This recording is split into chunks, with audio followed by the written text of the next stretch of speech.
There are a few things more insidious in television news than misleading editing, and some partisans on both sides are guilty of that. But I've seen few cases as egregious as what Al Sharpton did to Bill O'Reilly on his MSNBC show after Nelson Mandela died. 95 years old. Yeah. Nelson Mandela, I spent some time in South Africa. He was a communist, this man. Yeah. He was a communist, all right?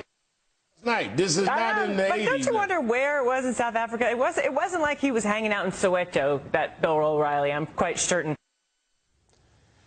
Turns out O'Reilly has been to Soweto, and Mandela was briefly a communist, says former New York Times editor and South African bureau chief Bill Keller, but that's not the point. To see what Sharpton did on his MSNBC program, let's take a longer look at what Bill O'Reilly actually said. 95 years old. Yeah. Nelson Mandela, I spent some time in South Africa. He was a communist, this man. Yeah. He was a communist, all right? But he was a great man. What he did for his people was stunning. The sacrifices that he made.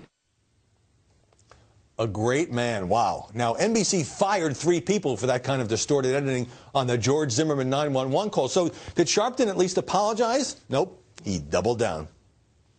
I don't think playing his great man comment changes the context or the fact that on the night of Nelson Mandela's death, Bill O'Reilly called him a communist.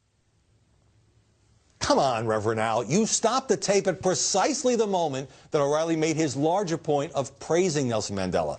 And MSNBC should take action against the producer who blatantly deceived viewers with that tape.